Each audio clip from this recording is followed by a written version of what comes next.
नमस्कार दोस्तों, आप जुड़ चुके हैं वैदिक ब्रदर्स क्लासेस की यूट्यूब चैनल से और मैं आपका दोस्त यादराम लेकर हाजिर हुआ हूँ वर्ण विचार का अगला भाग।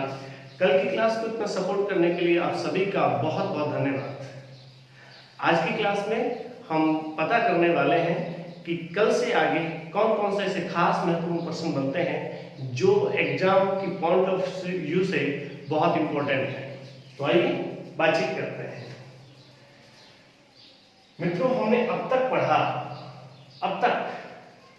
भाषा, विचार विनिमय का साधन भाषा है। भाषा में हिंदी की लिपि देवनागरी है। हिंदी भाषा का व्याकरण क्यों पढ़ना आवश्यक है? शुद्ध लिखने के लिए, लिखने, बोलने व पढ़ने के लिए। ठीक है, यहां तक हम चर्चा कर चुके थे। अब व्याकरण में हम चर्चा कर रहे थे दोस्तों सबसे पहले वर्ण की। वर्ण में अब तक हमने पढ़ा है स्वर, और स्वर की कुछ बातें और बाकी हैं जिनकी भी हम चर्चा करेंगे। स्वर मैंने बताए थे हिंदी में 11 होते हैं और कहा था कि स्वरों को हमने कई प्रकार से डिवाइड किया हुआ है, जैसे ऋश्व स्वर, इसी को लघु स्वर कहते हैं, जैसे दीर्घ स्वर, इसी को गुरु स्वर कहते हैं। यहां तक की बातें तो हम दोस्तों जान चुके थे। अब इससे आगे तो आइए बहुत अच्छे से हम धीरे धीरे सारी चीजों को समझेंगे दोस्तों। आपको कहीं भी किसी भी चीज में कोई दिक्कत नहीं होगी। कोशिश करूंगा कि आपको बेहतर से बेहतर पढ़ाया जाए और उम्मीद करता हूं कि मेरी क्लासें आपको बहुत अच्छे से समझ में आए।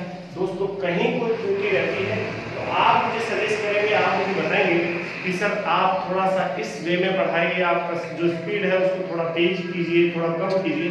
मैं आपके अकॉर्डिंग ढलने की कोशिश करूंगा दोस्तों। तो आइए टॉपिक पर चलते हैं। कल तक दोस्तों हमने पढ़ा था जो स्वर है वो 11 है और स्वरों में हमने 11 स्वर देखे थे ओ तक, औ तक। ठीक है, अब हम आगे के दो जो ये इस प्रकार से अक्सर देखते हैं, ये नहीं पढ़े थे। तो सवाल हमारे मन में आया होगा कि सर ये क्या है? इसको हम ंग, इसको अह बोलते हैं, इसको ंग, इसको अह बोलते हैं।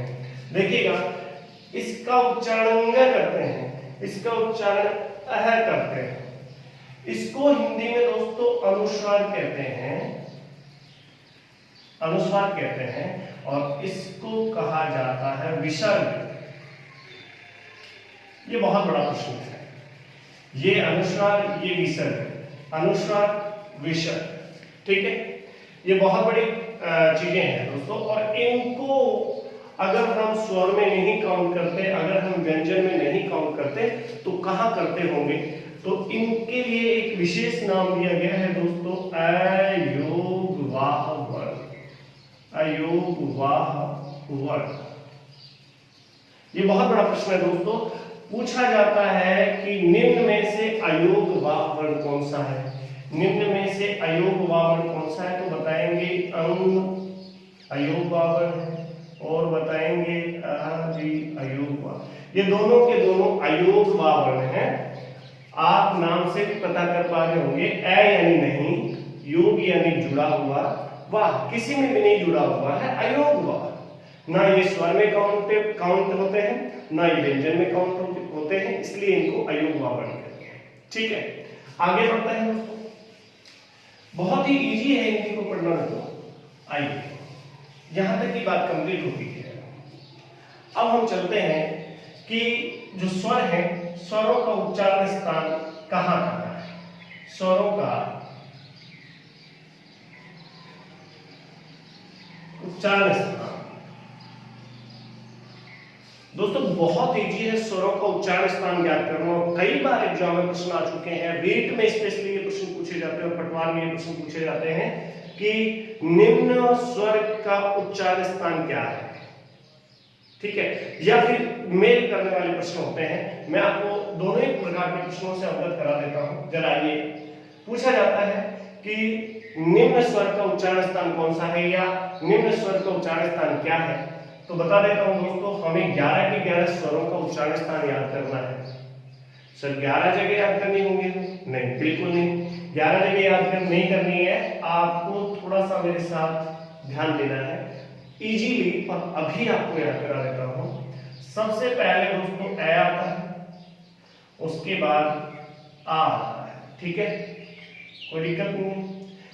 उसके बाद ई आती है, उसके बाद ई आती है, ऊ आता है, ऊ आता है, री आता है, ए आता है, आई आता है, ओ आता है और औ आता है।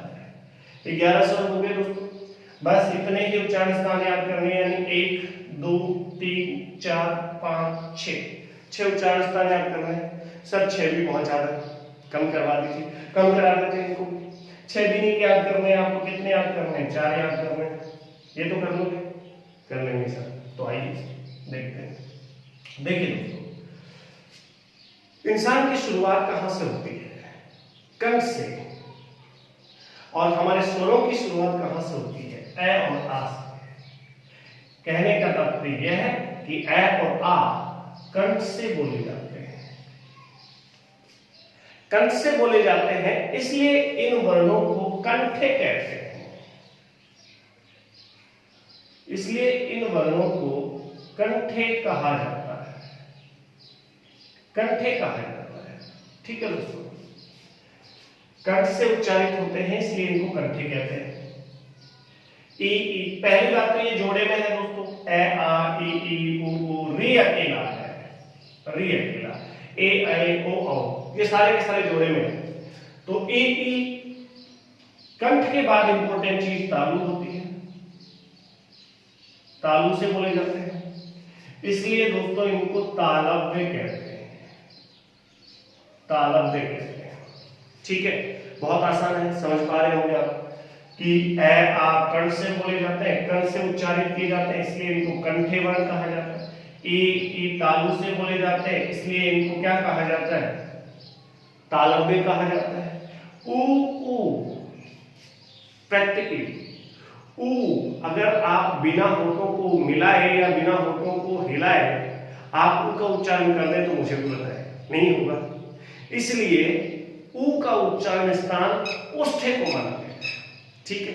देखिए ऊ ओष्ठ, ओष्ठ, ये होठों से बोले जाते हैं, इसलिए इनको ओष्ठे वर्ण कहा जाता है दोस्तों, ओष्ठे वर्ण कहा जाता है। कोई समस्या नहीं है, बहुत आसान है। री बोलिए, री पूरा मूर्धा काम कर रहा है, मूर्धा का हर अंग काम कर रहा है, मूर्धा, मूर्धन्य, ठीक है। तो आइए देखिए, एकदम आसान है। इसके लिए हम कह सकते हैं कि ये मूर्धा से बोला जाता है, इसलिए इस वर्ण को दोस्तों मूर्धन्य कहा जाता है। इसको क्या कहा जाता है? मूर्धन्य वर्ण कहा जाता है। ये मूर्धा नहीं है, मूर्धा है, ये मूर्धन्य नहीं है, मूर्धन्य है, ठीक है। बहुत आसान है। अब देखिए हमें 3-4 याद करने हैं। ए आ दोनों एक ही जगह से बोले जाते हैं, कंठ से। ई एक ही जगह से बोले जाते हैं, तालु से। ऊ एक ही जगह से बोले जाते हैं, ओष्ठ से। ओष्ठे इनको कहते हैं, तालव्य इनको कहते हैं, कंठे इनको कहते हैं। री पूरे मुंह का प्रयोग होता है, अंदर का पूरा मुंह आपका काम करता है। जिह्वा आपके मुंह के हर कोने को टच करती है, छूती है, इसलिए इसको मूर्धन्य कहते हैं। और अब आपको पीछे जाना पड़ेगा। पीछे की क्लास में मैंने कहा था कि 4 क्या है? संयुक्त वर्ण है,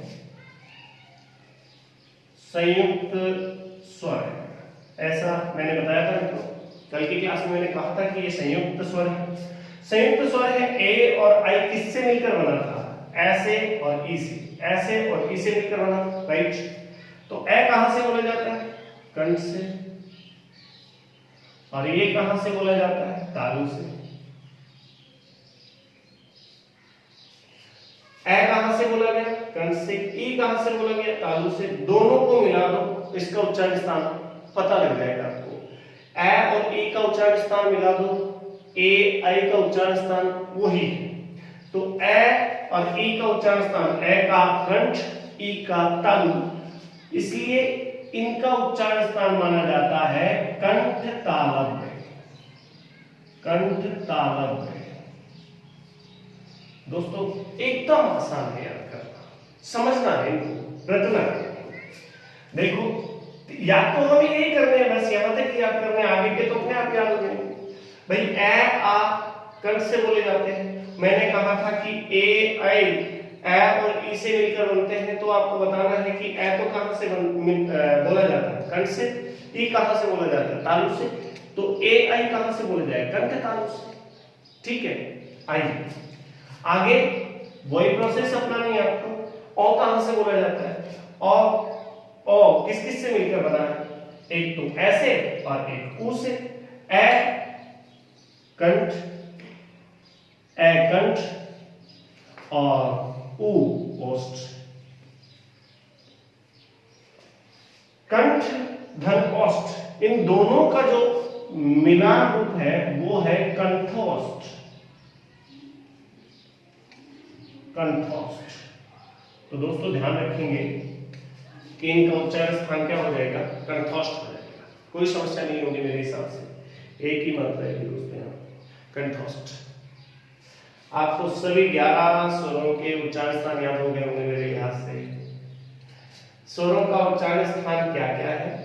11 स्वर है। ए आ ई उ री ए आई ओ अ। दो का जोड़ा बना लेना है आपको, पेड़ बना लेना है। ए आ एक ही जगह से बोले जाते हैं, कंठ से, कंठे कहलाते हैं। ई तालु से बोले जाते हैं, तालव्य कहलाते हैं। ऊ ओष्ठ से बोले जाते हैं, इसलिए ओष्ठे कहलाते हैं। री मूर्धा से बोला जाता है, इसलिए मूर्धन्य कहलाते हैं। ए आई कंठ और तालु से बोले जाते हैं, इसलिए इनको कंठ तालव्य कहते हैं। ठीक है, और ओ औ कंठ और ओष्ठ के संयोग से बोले जाते हैं, इसलिए इनको कंठोष्ठ स्वर कहते हैं। कोई दिक्कत नहीं है तो आगे बढ़े। चलिए, कहीं भी कोई दिक्कत आ रही है दोस्तों आप मुझे बता दें, कमेंट बॉक्स में लिखें। मेरे सामने आपके कमेंट जैसे ही आएंगे मैं आप उनका तुरंत सॉल्यूशन ढूंढने की कोशिश करूंगा, तुरंत आपको जवाब देने का प्रयास करूंगा। ठीक है, धन्यवाद। चलते हैं आगे।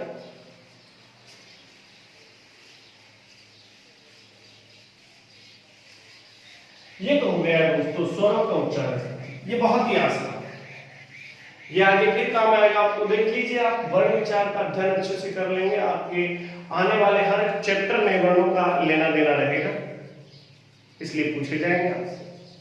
ठीक है, आइए। तो वर्णमाला में हमने स्वरों की चर्चा कर ली दोस्तों, स्वर हमने पढ़ लिए, स्वर हमने पढ़ लिए, बचे हैं व्यंजन।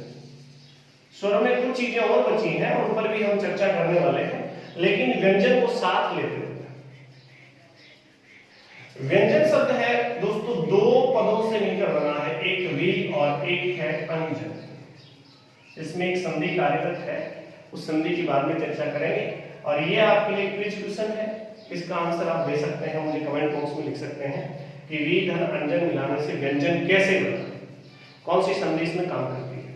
ठीक है, आइए तो व्यंजन की चर्चा कर लेते हैं। हिंदी में व्यंजन की संख्या 33 है। स्वर की संख्या कितनी थी? 11। वर्ण की संख्या कितनी थी? 44। देखिए कितना अच्छा आंकड़ा है आपके सामने। देखिए, वर्ण 4-4, स्वर 1-1, व्यंजन 3-3। ठीक है, बहुत आसान है याद करना।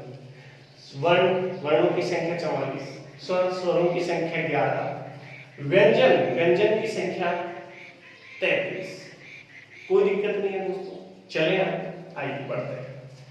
33 व्यंजनों को हम 33 व्यंजन कहां तक होते हैं सर?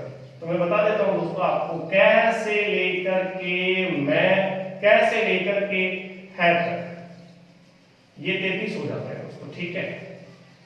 कै से लेकर के है तक 33 व्यंजन। तो सर है के बाद में क्ष त्रे गे, ये व्यंजन नहीं है क्या? नहीं, व्यंजन में काउंट नहीं करते इनको, ये व्यंजन के इतर संयुक्त व्यंजन कहलाते हैं। अलावा व्यंजन में काउंट करेंगे तो 36 हो जाएंगे। क्ष त्रे गे तीन और जोड़ देंगे तो 36 हो जाएंगे। 36 नहीं चाहिए हमें, कितने चाहिए? 33 चाहिए। तो 33 यहां पर कंप्लीट होता है कैसे लेकर के है। तो आइए मित्रों, इन 33 व्यंजनों का भी हम अध्ययन कर लेते हैं, एक एक व्यंजन को खोल करके पढ़ लेते हैं। उससे पहले हम जानते हैं कि व्यंजन की परिभाषा क्या होती है। तो कह सकते हैं वे वर्ण जिनके उच्चारण में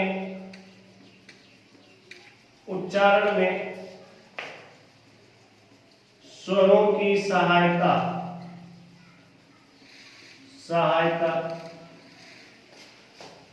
ली जाती है। ये बहुत अच्छा सा प्रश्न है दोस्तों। वे वर्ण जिनके उच्चारण में स्वरों की सहायता ली जाती है, अर्थात बिना स्वरों की सहायता के व्यंजन उच्चारित नहीं किए जा सकते। ठीक है दोस्तों, लिखे जा सकते हैं, उच्चारित नहीं किए जा सकते। सर ऐसा है? हाँ ऐसा ही है, बिल्कुल ऐसा ही है। जैसे हमने लिखा कर, तो हमने लिख तो दिया कै, लेकिन कै का उच्चारण नहीं कर सकते। अगर इसमें क्या नहीं मिलाए तो, अगर इसमें हम ये और ये नहीं मिलाए तो ये हम बोल भी नहीं सकते, उच्चारण नहीं कर सकते, ये पूरा नहीं हो सकता। बोलो कै, कै में ध्वनि आ रही है ना, कै में उच्चारण आ रहा है ना, किसका? ऐ का। कोई भी वर्ण ऐसा हो जो बिना स्वर के बोला जा सकता हो, वह व्यंजन नहीं हो सकता। कोई भी ऐसा वर्ण हो जिसके बोलने में या जिसके उच्चारण में हमें स्वरों की आवश्यकता होती है, वे व्यंजन है। कोई भी द, ए, द, ए आ रहा है ना, कोई भी ले लो, फे, फा ले लेते हैं, फा, फा, आ रहा है, ठीक है। तो इसमें आ मिला हुआ है, फौज, फौज, फौज में भी मिला हुआ है ना, औ मिला हुआ है, फौज, फौ, ज, ए मिला हुआ है दोस्तों। कुछ भी ले लेते हैं, कोई सा भी वर्ण ले लें, उसमें मिला हुआ है, इसलिए उनको हम क्या कहते हैं? व्यंजन कहते हैं। इनकी उच्चारण में हमें स्वरों की आवश्यकता होती है। इनकी संख्या 33 होती है और इनको हम बारी बारी से देख रहे हैं, एक एक व्यंजन को। 33 के 33 व्यंजन समझने वाले हैं, बहुत आसान है दोस्तों। आप मेरे साथ जुड़े रहें, आपको बहुत इजीली समझ में आ जाएगा। उम्मीद करता हूं आपके लिए ये क्लास वर्ण विचार के लिए दोबारा कभी आपको देखने की आवश्यकता नहीं है। आइए देखते हैं। तो कैसे लेकर के मैं तक, कैसे लेकर के मैं तक कितने हो गए दोस्तों? एक वर्ग में कितने आते हैं? देखो एक वर्ग में मैं गिना देता हूं। एक वर्ग में 5 व्यंजन आते हैं, एक वर्ग में क, ख, ग, घ, ङ, ठीक है। फिर च, छ, ज, झ, ञ, 5 आते हैं। अब देखिए क वर्ग में 5 आ गए, च वर्ग में 5 आ गए, ट वर्ग में 5 आ गए, त वर्ग में 5 आ गए और प वर्ग में 5 आ गए। 1 2 3 4 5, 5 वर्ग हो गए। ये प वर्ग का 5वां वर्ग है, इस वर्ग का आखिरी वर्ग है मैं। ये क वर्ग का पहला वर्ग है, ठीक है। पहला वर्ग मतलब पहला व्यंजन, कोई दिक्कत नहीं है। तो देखिए कैसे लेकर के मैं तक कितने वर्ण पूरे हो जाते हैं, कितने व्यंजन पूरे हो जाते हैं? 5 5 5 5, इसमें भी 5 5 5 5 5 5, सबको मिलाएंगे तो 25, ठीक है। इसलिए हम कह सकते हैं कि कैसे लेकर के मैं तक जो 25 वर्ण हैं, कैसे लेकर के मैं तक के 25 वर्ण हैं, ये स्पर्श वर्ण कहलाते हैं। स्पर्श वर्ण या स्पर्श व्यंजन। ठीक है दोस्तों, स्पर्श व्यंजन स्पर्शी व्यंजन भी कहते हैं, एक ही बात है। स्पर्श व्यंजन कह दो या स्पर्शी व्यंजन कह दो। इनकी संख्या कितनी होती है? 25 होती है। ये संख्या में कितने होते हैं? 25 होते हैं। आपको पूछा जा सकता है निम्न में से ये प्रश्न हो सकता है आपके सामने दोस्तों, निम्न में से स्पर्श व्यंजन नहीं है। यह आपके सामने प्रश्न है। 4 ऑप्शन दिए होंगे। पहला ऑप्शन ए आपके सामने दिया होगा त, दूसरा ऑप्शन बे आपके सामने दिया होगा स, तीसरा ऑप्शन आपके सामने दिया होगा द, चौथा ऑप्शन आपके सामने दिया होगा फ। आप क्या उत्तर करेंगे दोस्तों? सही उत्तर ये है। ये इन 25 में नहीं शामिल है दोस्तों। 25 में यहां तक है। ये क्या है? क्या हाँ है। फ है क्या? पै वाले में आता है फ, पै फ आता है, द आता है, त थ द ध न आता है। तो इसलिए ये भी संघर्ष, ये भी स्पर्शी है, ये भी स्पर्शी, ये भी स्पर्शी, ये नहीं है। आपका उत्तर ये होगा। ठीक है दोस्तों, इस बात को आप समझिएगा कि इस प्रकार से आपको पूछे जाए और आपका प्रश्न गलत हो जाए, इससे बड़ी कोई बात नहीं हो सकती दोस्तों। ठीक है, बहुत अच्छे से आपको मैं पढ़ा रहा हूं। आप बिल्कुल बेहिचक मुझसे सवाल कर सकते हैं। जैसा भी आपका सवाल हो मुझे पूछें, बेहिचक होकर के मुझे सवाल पूछे दोस्तों। और कहीं भी आपको कोई दिक्कत आती है तो आप मुझसे रूबरू हो सकते हैं। ठीक है, चलिए आगे चलते हैं। उम्मीद करता हूं दोस्तों ये क्लास आपके लिए हेल्पफुल साबित होगी।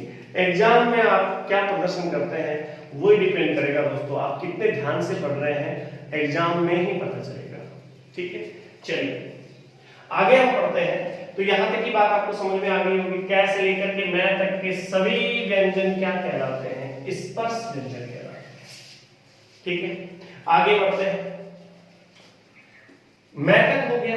फिर आता है दोस्तों मैं के बाद में य, र, ल और व। यही क्रम होता है। य, र, ल, व। इनको बोलते हैं दोस्तों अंतस्थ वर्ण। अंतस्थ वर्ण। ठीक है, ये बहुत आसान सी बात समझ में आ गई होगी आपको।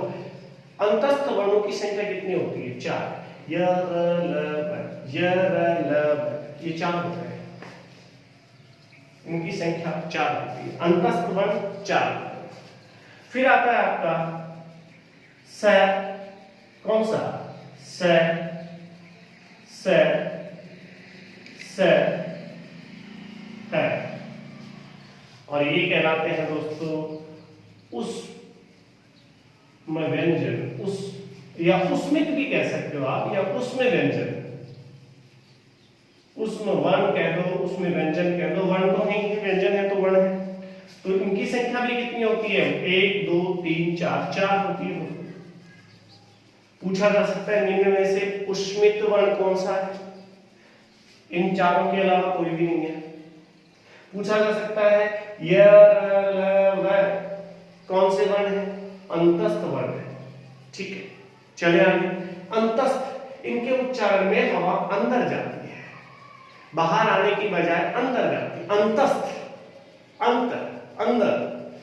स ह बोलने में ऊष्मा ज्यादा प्रयोगित होती है, ऊर्जा ज्यादा खर्च करनी पड़ती है, इसलिए इनको उस व्यंजन या उसमित व्यंजन कहते हैं।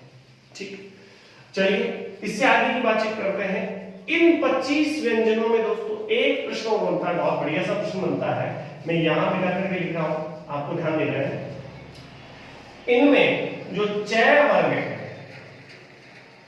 चय वर्ग, चय वर्ग संघर्ष, स्पर्श, संघर्ष, संघर्ष, स्पर्शी,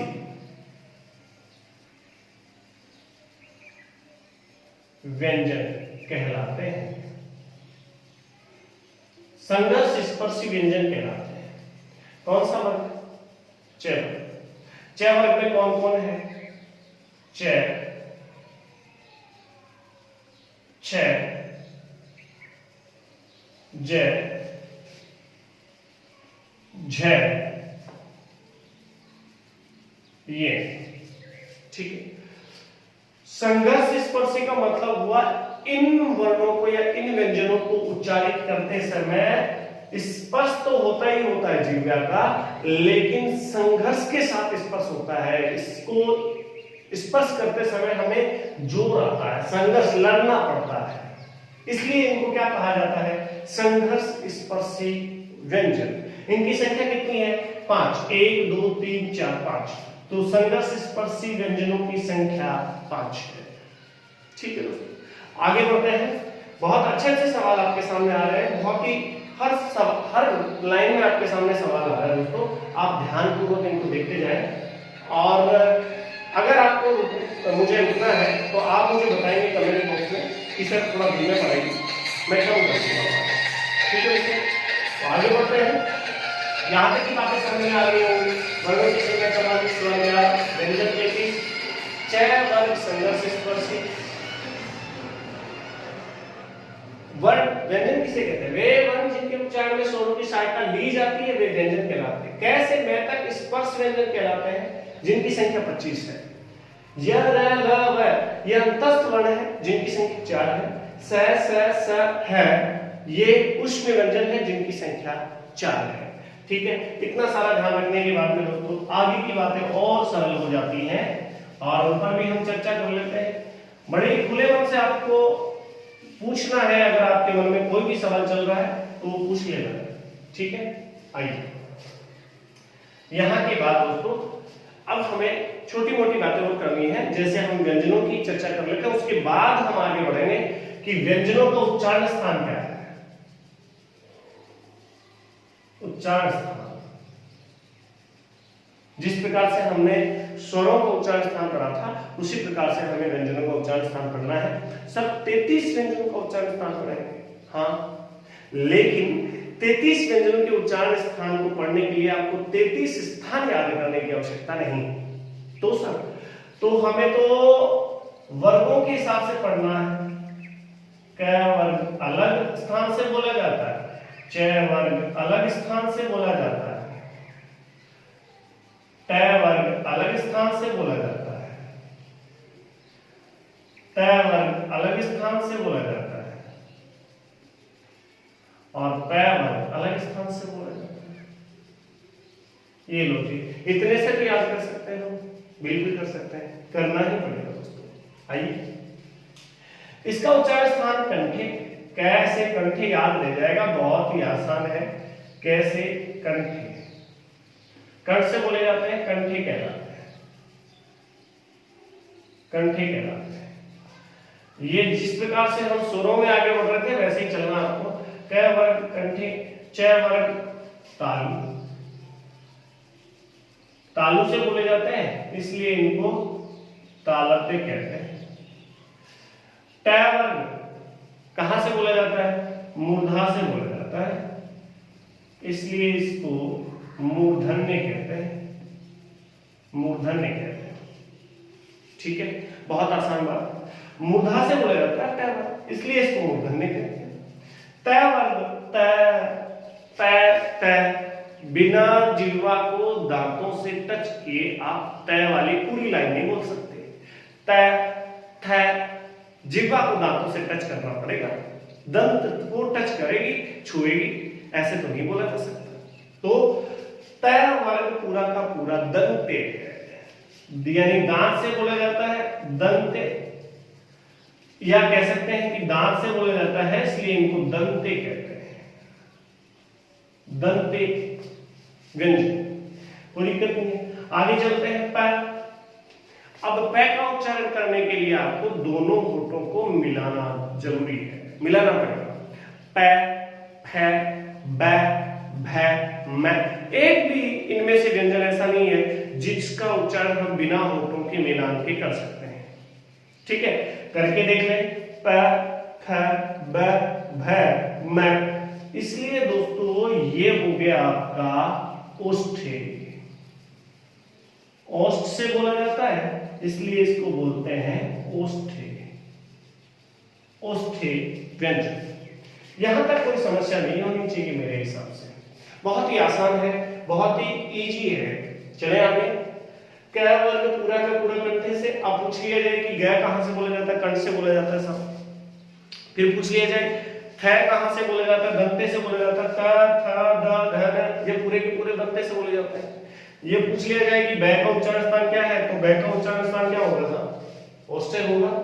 पूछ लिया जाए कि ये का उच्चारण स्थान, या पूछ लिया जाए झ का उच्चारण स्थान, आपको बताना पड़ेगा तालु से। कोई दिक्कत नहीं है दोस्तों, बहुत आसान है आपको याद करना। बस आप इम्तिनान के साथ धीरे धीरे धीरे धीरे सब कुछ याद करते जाए, पढ़ते जाए, एकाग्रचित होकर के, तभी याद हो। चलिए मिटा देता हूं मैं इसको। जिस भाई को स्क्रीनशॉट लेना है, जिस दोस्त को स्क्रीनशॉट लेना है, ले सकते हैं। उम्मीद करता हूं दोस्तों क्लास आपको अच्छी लग रही होगी। चलिए